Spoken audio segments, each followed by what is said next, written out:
आज मैं आपके सामने चीन की बहुप्रसिद्ध कहानी लेकर आया हूँ। ये कहानी है 3 भिक्षु की।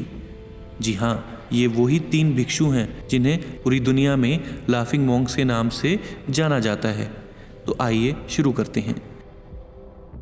चीन में 3 भिक्षु थे। ये तीनों अपनी हंसी और अपने हंसते रहने के लिए बहुत मशहूर थे। एक समय की बात है, तीनों भिक्षु एक गांव में गए और ये तीनों भिक्षु वहाँ पे बस गए और वहाँ हंसने लग गए। मुंह से एक भी शब्द ना निकालते, ना ही कोई शिक्षा देते और ना ही कोई उपदेश देते, बस हंसते ही रहते और इस तरह हंसते कि मानो हंसना ही इनका लक्ष्य हो। इनकी हंसी में इतनी शक्ति थी कि कोई भी इनकी हंसी की तरफ आकर्षित होकर खुद भी हंसने लग जाता था। वो बुद्ध भिक्षु जब हंसना शुरू करते तो ऐसा हंसते मानो जीवन की आखिरी हंसी हंस रहे हो। इनकी चमत्कारी हंसी की वजह से आसपास के माहौल में इतनी ज़बरदस्त सकारात्मक ऊर्जा आ जाती कि वहाँ मौजूद हर कोई कुछ लम्हे के लिए मानो अपने दुख को भूल जाता और मंत्रमुग्ध हो जाता। समय ऐसा ही बीतता गया। एक दिन इनमें से एक भिक्षु था जो बहुत बुद्धिमान था। कुछ समय बाद उनका निधन हो गया।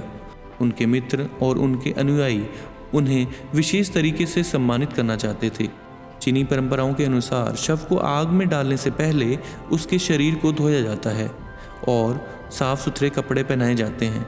लेकिन भिक्षु के दोस्तों ने कहा कि वह चाहते थे कि उनको पुराने कपड़े ही पहनाए जाएं, क्योंकि उनका मानना था कि वह हमेशा साफ सुथरा रहा।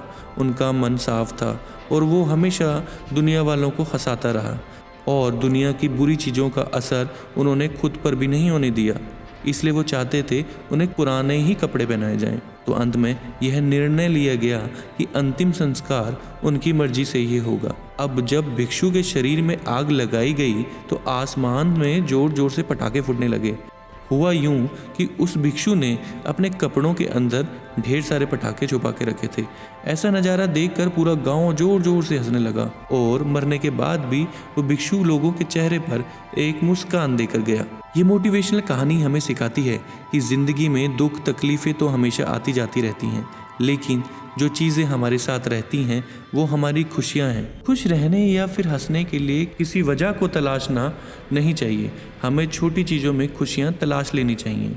अपने दुखों को बांटना जितना ज़रूरी है उतना ही ज़रूरी है अपनी खुशियों का भी बांटना, क्योंकि खुशियाँ बांटने से बढ़ती हैं और दुख कम होते हैं। खुद को हमेशा खुश रखने का एक तरीका यह भी है कि अपनी ज़िंदगी में आने वाली खुशियों को दूसरों के साथ बांटें।